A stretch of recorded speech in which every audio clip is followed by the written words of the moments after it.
Now back to Hanging with Hennig on 97.3 ESPN FM. I don't want them to gain another yard. And on the 97.3 ESPN mobile app, powered by First Bank of Sea Isle City. You blitz all night. Streaming live on YouTube, Instagram, and the X platform.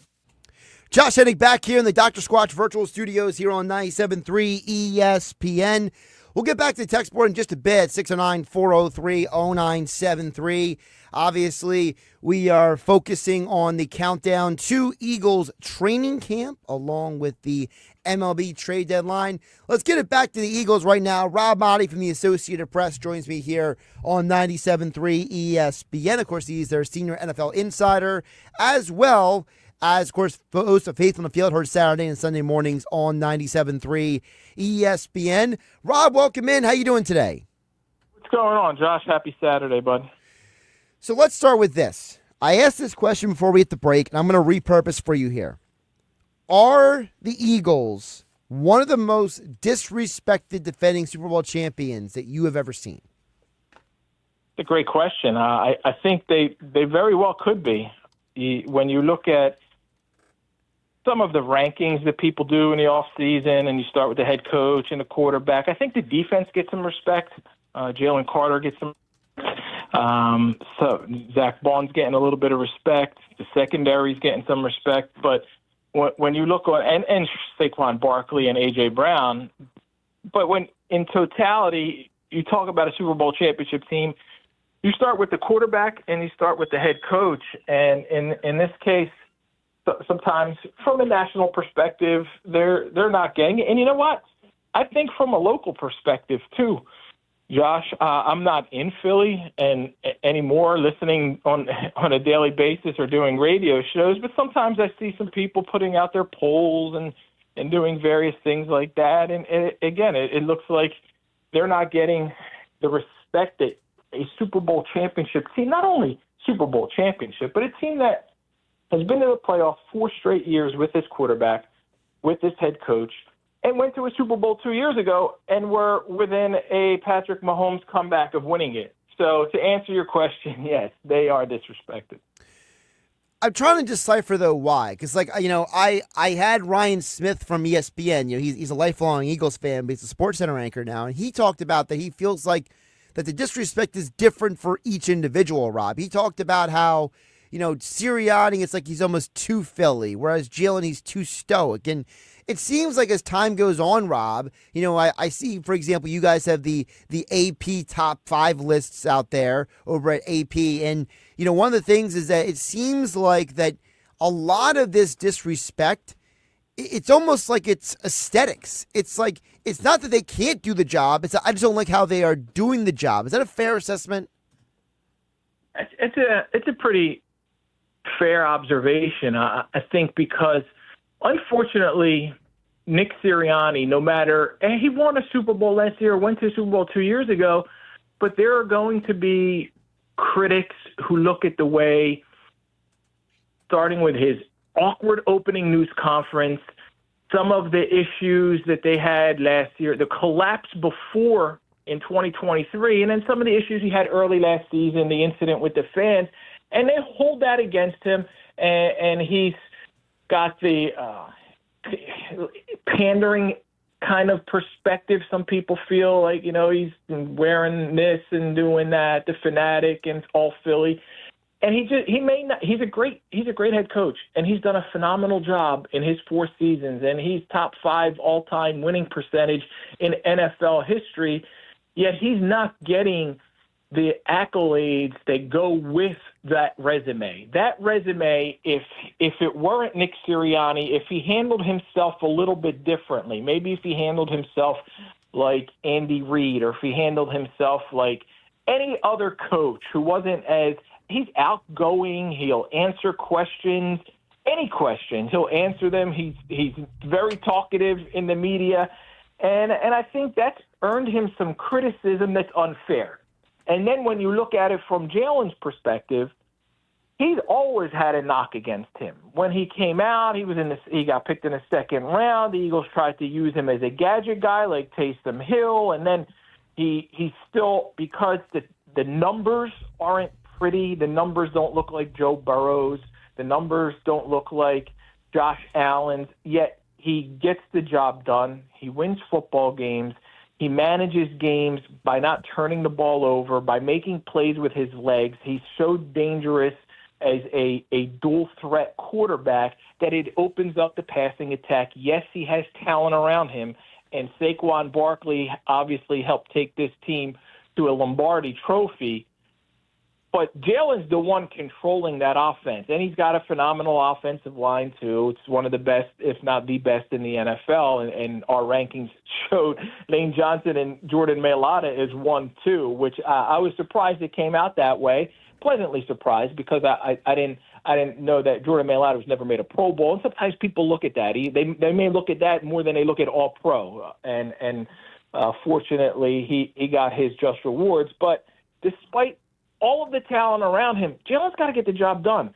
And you can have all that talent, and you can panic under pressure and throw a pick or turn the ball over, and he didn't do that. He did a great job, and I think he'll always, no matter what he does, there will always be a segment of people who will not give him the credit that he deserves because they view him as not an elite passer, not a pocket-passing Tom Brady, Peyton Manning type, not a guy who has the flair and the dynamic abilities of Patrick Mahomes or Josh Allen's build and his talent. And all Jalen does is go out there and win football games. And I think another year of doing it this year may finally turn some more critics. Maybe. Maybe. We're talking with Rob Maaddi, senior NFL insider for the Associated Press, here on Hanging with Hennig on 97.3 ESPN FM, the 97.3 ESPN mobile app powered by First Bank of Seattle, streaming live on YouTube and X at Josh Hennig and the Dr. Squatch virtual studios. Rob, if I could backtrack to something you said, because you talked about Jalen's surrounding his cast, right? The people who are around him. And what bothers me about that conversation has always been these people who are like, they want to discredit him for that, but yet those are the same people, Rob, they can never name a quarterback who won with a bad team. Because, Rob, it's never happened. There's a reason why Dan Marino doesn't have a ring. It's the reason why John Elway lost his first, 3 Super Bowl appearances? Like, people act like just because you have the talent around you means you're automatically going to win. And I don't understand, and maybe this is a bad job by me, but Rob, you talk to a lot of guys around the league all year long. I don't understand how people look at who you have around you as a demerit when football history shows that it's not enough to just have good players around you. Yeah, look at Tom Brady and the undefeated New England Patriots team. That was the best team he had around him and didn't win a Super Bowl. But he won the other 7 when he didn't have quite that level of talent around him. So even when you have enormous talent around you and guys who are just incredible like that, you got to go out there and get that job done. I like some of the points you make about Dan Marino. He just never quite he had the Marx brothers at receiver. They never had quite the running game that they needed. Sometimes they had a decent defense. Sometimes they had to win by shootouts, and they could just never put it all together in the playoffs and get to, other than the first year he got to the Super Bowl and lost to Montana and the Niners, just couldn't get the job done. So having talent around you shouldn't be held against you when you're talking about a guy's overall ability, because we've seen quarterbacks with tremendous talent around them not win, and we've seen quarterbacks who've been carried by the talent around them. Look at Trent Dilfer winning a Super Bowl. He had to go out there and that was the dominant Ravens defense, and don't turn the ball over and run the ball efficiently.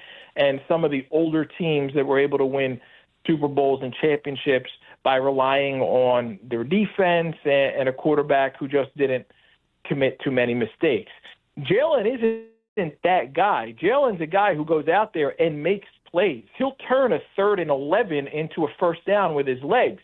He'll hit A.J. Brown with a perfectly thrown ball in the corner of the end zone for a touchdown, or Devontae Smith, as we saw the Super Bowl back-breaking play, or whatever they're calling it now, the play that was the kill. Like, he makes plays. He's not a guy who just goes out there, doesn't turn the ball over, hands it to Saquon, and they win. Look at the numbers that A.J. Brown has put up. Look at the numbers Devontae Smith has put up. Somebody had to deliver them that football. It's funny you mentioned that because I remember when it happened, I told a buddy of mine, I said, it's like, was it Mortal Kombat when they say finish him? And it was like, that was the play where they're like, finish them. And that was the moment where you realize, wow, this might actually be real. You know what I mean? For a lot of Eagle fans. Also on your AP list, Rob, I want to flip to the defense real quick because we didn't touch on that too much. You guys over at the AP, your voters had Jalen Carter third as the third best interior D lineman. And I'm not arguing that he is third or not because he's definitely top five. And I think some of it's, beauty in the eye of the beholder. It's like, would you rather have a Maserati or a Lamborghini? It's like you're not going to argue if you're handed the keys to one, right? But I think that Jalen Carter, to me, I don't think people will appreciate the fact that, as Vic Fangio said, Rob, this guy has barely scratched the surface of his potential. And think about that. Like, that's a guy in Fangio, Rob. He's seen more football than, we've ever seen, right? And that's a guy who's saying that, like, this guy's potential is through the roof. And I go back through football history, Rob. There's only you have a gazillion great edge rushers, right? But there's a much smaller list of great D tackles. And I'm starting to wonder, Rob, are we seeing the ascension of a potentially generational player in the middle of that Eagles defense?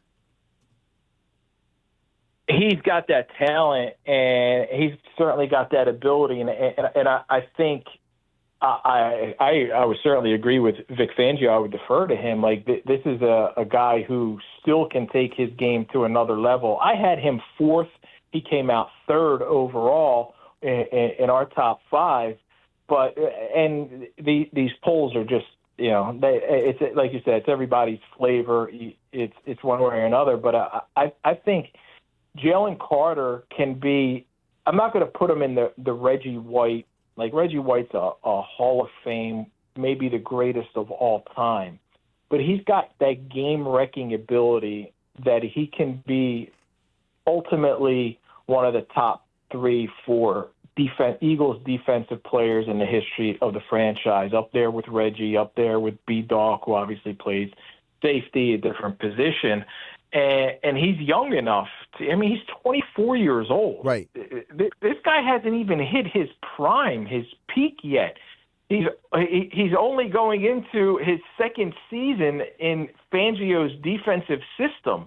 And depending on how the Eagles are able to fill some of the voids with Josh Sweat, Milton Williams, Brandon Graham, this is a guy who's, obviously he's going to demand and command the attention of offensive lines and offensive coordinators, and he'll get double-teamed. And maybe it won't be reflected in his stats that he takes a leap forward, but I see Jalen Carter as somebody who can eventually, maybe this year, and I got to go back and look at the voting, but be someone who's in that top 10 finishers, top 7 finishers for Defensive Player of the Year. And I know he was in that conversation at some point last year too. So this is one of those. I hate the term generational, Josh, but he's one of those guys who just doesn't come along that often. And he's got that talent and ability to just absolutely be one of the all-time greats. And I get it. We don't want to put the cart before the horse. Totally understand that. But I just know that in football history, Rob, you got a gazillion edge rushers, but there's only maybe like 10 legit interior D linemen. And obviously Reggie's a different animal.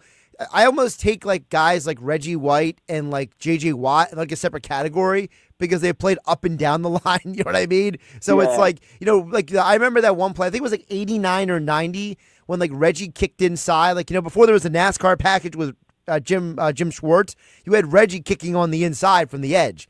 And I just remember, I think it was against the Giants I think it was the Giants. He just destroyed the guard and the center in one power move. And and he took down Phil Simms. And like I remember watching that game on like, NFL films, like one of those like, replay games.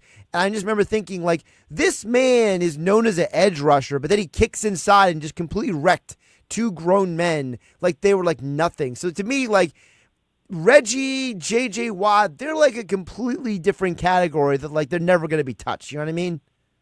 Yeah, I mean, Aaron Donald is one of those guys who you would put in that defensive tackle category. I don't think he didn't quite move as much as the Reggie and the JJ, but those are the guys that we're comparing Jalen Carter to, and can he be top 5, top 10 all time? And I think he's got that ability.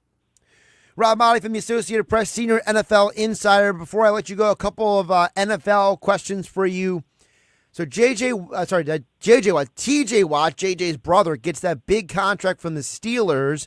So he's going to be in camp. He's happy. But again, there's a Cowboy lingering out there to get paid. I just don't understand why Jerry Jones loves to wait until everyone else gets paid before he pays his guy. So I got to know from you, Rob, if you had to predict, if you had to grab, just sit down, we put truth serum in you, and you said, Rob, who's getting a contract first? Is it Micah Parsons or is it Trey Hendrickson? I think at this point, Trey Hendrickson and the Bengals. Trey's not going to get, I don't believe Trey's going to get more than TJ Watt. I think Trey will get and he deserves quite a raise. Mike is going to be the highest paid. And I don't know if Jerry just wants to be the guy who has the highest paid quarterback and highest paid non-quarterback in NFL history. Is that why he's waiting? Like, is he punishing himself for like the ego and the stat? Like, we're the Dallas Cowboys and we pay our players more than like it right. Doesn't make sense. They had so many opportunities to re-up Dak before having to make him a $60 million man. And now the question with Micah isn't it's how much more than TJ's 41? Is it 42? Is it 45? Is it going to be like $4 million more? 44? How much is Micah going to get? Because he's going to be the highest paid. I think Trey Hendrickson's situation, because the Bengals are just the way they operate, that can linger a little bit longer than Micah Parsons, unfortunately for Trey. And but either way, I just can't. They did temporarily make Jamar Chase the highest paid non-quarterback in NFL history, and that's who T.J. Watt surpassed. So they did pay him. They did pay Burrow. They did pay T. Higgins. Do they have enough to be able to give Trey Hendrickson in the 40s? I'm not sure. Rob, before I let you go, obviously we got a lot of teams getting ready to report the training camp, and one of the stories that came out this week that I think is going to kind of fly under the radar is the retirement of Mike Williams, because, I at least for me, I can't speak for anybody else, but I feel like a lot of people, including myself, looked at Mike Williams going back to the Chargers as, all right, you're giving Justin Herbert another weapon. He's going to be able to, if he can stay healthy, maybe give you like 12 really good games. And then he retires. And now the Chargers are kind of sitting there like, well, now what? I mean, I get it. They still have Lad McConkey and they have other guys, but it's a very odd situation, Rob, because it's not like Justin Herbert doesn't have an A.J. Brown to throw to, right? And yet, there's a lot of high expectations on the Chargers this year. That typically that year 2 of the Jim Harbaugh years, right, is the year teams start taking that step forward. What is your take on the state of the Chargers? Yeah, it's surprising, and I just don't know how much, obviously, the injuries played into it, and he hasn't been fully healthy since 22, I think, was his last season where he played double-digit games. He played. He was out there a lot last year, but he just wasn't effective with the Jets and then with the Steelers that much. So I think it would have been foolish if the Chargers were going into this thing counting on Mike Williams to be a big piece who can come back and help the offense. He had to be a bonus for them. This is a team that certainly got to take that leap in a difficult division. And you're talking about an AFC West, and as much as I like Jim Harbaugh, and he was the only head coach that I put in my top 5 that had not won a Super Bowl, and obviously he's won a national championship. But are they counting on Trey Harris to be a guy who can step in, and he's gonna have to and play opposite McConkey and give Herbert another weapon, and Williams is supposed to be maybe that veteran type leadership, but they also got another receiver in the draft at some point. They're going to run the football. They drafted a running back in the first round. That's what Harbaugh wants to do. They're going to run the football. Obviously, they've got Herbert and his abilities and his talent, protecting him. They took care of the offensive line last year. They got a couple stud tackles. I don't know how much of a leap Harbaugh can make in year 2 in a division that's got. Still, you got to go through the Chiefs. You got the Broncos and Peyton and Bo Nix and that defense that stepped up last year and became a playoff team. And of course, like I don't anticipate the Raiders being a playoff team, but I think the Raiders with Pete Carroll are going to be better to the point where they're going to be a burden, a difficult team to beat in the division. So it's going to be a tougher challenge for Harbaugh to kind of take this team into a AFC championship contention, Super Bowl contention status. They're a playoff contender, and I don't know how much further they can go outside of being a wild card divisional round team right now. They're not in my top 4. You're talking Bills, you're talking Chiefs, Ravens, and then the rest of the AFC. He's Rob Maaddi, senior NFL insider for the Associated Press. Follow him on the Twitter platform at Rob Maaddi. Check out all of his NFL coverage over at the AP. And he joined us here on Hanging with Hennig on 97.3 ESPN. Don't forget to Faithful in the Field, heard Saturday and Sunday mornings, also right here on 97.3 ESPN. Rob, always appreciate the conversation. Appreciate you making time, and we'll talk soon. Thanks, Josh. Keep up the great work, buddy.